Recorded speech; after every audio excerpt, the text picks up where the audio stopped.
You're doing everything right on YouTube, but you're still stuck under 1,000 subscribers.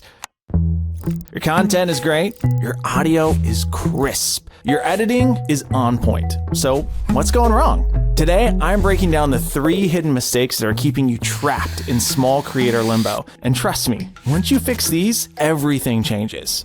Mistake number 1, you're creating content backwards. Here's the brutal truth most creators don't want to hear. It doesn't matter how amazing your video is if nobody clicks on it.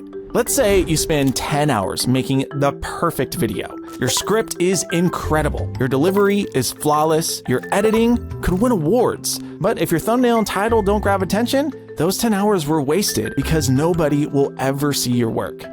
If they don't click, they don't watch. And it's something that Jimmy said to us on our show that ever since he said that, I'm like, that is such an obvious statement, but it is the first rule of YouTube, plain and simple. This means your thumbnails and title aren't just important. They're literally more important than your actual content. Here's why. The best video in the world gets 0 views without clicks. But a mediocre video with an irresistible thumbnail can get millions of views. So successful creators flip the entire process. They start with a thumbnail and title, then build the video around that. If they can't picture a banger thumbnail and title that makes people curious, they don't make the video at all. I don't think I actually got it until recently. And I know that sounds crazy. But the problem is you never actually get it because it's always more important than you realize. It's more important than you realize. Even me, I'm constantly every other month going, dang, I forgot like just how important the title and thumbnail is. And you almost have to like every day, like sit in a corner and go, the title and thumbnail matters more than you think, and tell yourself that 10 times. But here's where it gets interesting. Your work isn't done after you upload. You need to obsessively track your click-through rate. This tells you what percentage of people actually click when they see your video. If you hit 10% or higher on launch day, that's when the magic happens. If you want a viral video, you need to have a high click-through rate. So that is the total number of clicks on your titles and thumbnails divided by the number of times that title and thumbnail have been shown. That is your click-through rate. And MrBeast showed me this graph showing that as you approach, 10%, 20%, 30% click-through rate, then the number of views and the number of impressions that video will get just skyrockets. It jumps dramatically. Here's your action plan. Check your CTR on day 1, day 7, and day 30. If you're stuck under 5%, you need to test new thumbnails and titles immediately. Remember, titles can boost your click-through rate just as much or more than thumbnails because they set up completely new expectations for what your video delivers. Use TubeBuddy.com/thumbnail-preview to see exactly how your thumbnail looks alongside others on YouTube. If yours doesn't stand out in that lineup, you've got a problem. With this tool, you can preview your thumbnail on the homepage, in search results, and in playlist view.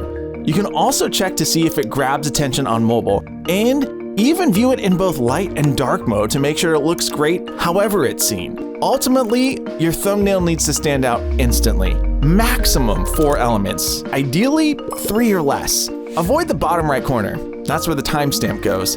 Use contrasting colors from opposite sides of the color wheel. Most importantly, create curiosity that demands a click. Mistake number 2, you're confusing your audience. Your content is all over the place and it's killing your growth. YouTube used to work differently. Subscribe to someone, see all their videos. Simple. Not anymore. Now, YouTube cares more about matching content to audiences than feeding subscribers everything you post. Some creators just post whatever they feel like making without considering their audience. They'll post a gaming video, then a cooking tutorial, then a fitness routine. The problem is you need an audience that's interested in all those random topics on the same channel, and that's nearly impossible to find. When your subscribers stop engaging because they only signed up for one type of content, your impressions drop and eventually YouTube stops recommending your videos to anyone. This is why you need to think like a TV network. Nickelodeon doesn't randomly air a History Channel documentary between SpongeBob episodes. They know their audience expects cartoons and shows for kids, so that's what they deliver every single time. Your YouTube channel needs that same predictability. When someone sees your name in their feed, they should immediately know what type of content they're about to get. Here's what you need to understand. Your niche isn't a prison, it's your home base. It tells people what to expect from you, but it doesn't limit what you can explore. Look at Marques Brownlee. His entire channel revolves around one thing: technology. But look at the freedom this gives him. He does phone reviews, car tech, interviews with CEOs, deep dives into tech controversy. He even shows himself playing professional ultimate frisbee, and he connects it all back to his audience through tech. This consistency tells YouTube exactly who to recommend his videos to. People who love technology. But within that lane, he has endless room to explore his interests and show different sides of himself. Or look at Bailey Sarian. She does makeup tutorials while telling true crime stories. Two completely different niches that shouldn't work together, but she made them her signature combination. Now, when people want makeup and crime stories at the same time, they know exactly where to go. Both of these creators found their lane and stayed in it, while still having complete freedom to explore their interests and show different sides of themselves. The key is this: your niche shouldn't box you in. It should give your audience a clear expectation every time they see your content, while giving you endless room to explore within that space. Mistake number 3, you're chasing ideas instead of formats. This is the difference between struggling every week and having a sustainable content system. Most creators approach YouTube like they're trying to create a brand new TV show every single week. They sit down and think, what interesting idea have I never done before? This is exhausting and unnecessary. Instead, successful creators build formats. Think of them like TV series. Once you have a format, you're not creating a new show every week, you're just making new episodes of something people already love.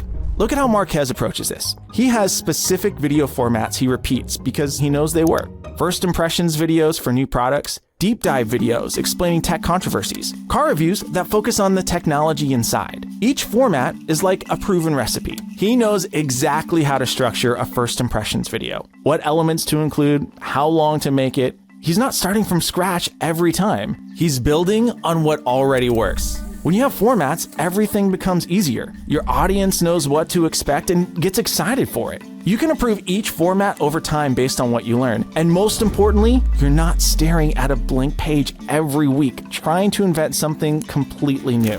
And when a format stops working, like his retro tech series that used to get millions of views, he drops it and focuses on what's working now, like AI content. Look at other successful format examples. Ryan Trahan's Penny series, where he turns a penny into something bigger. Or Hang Times, mixing everything of something into one series.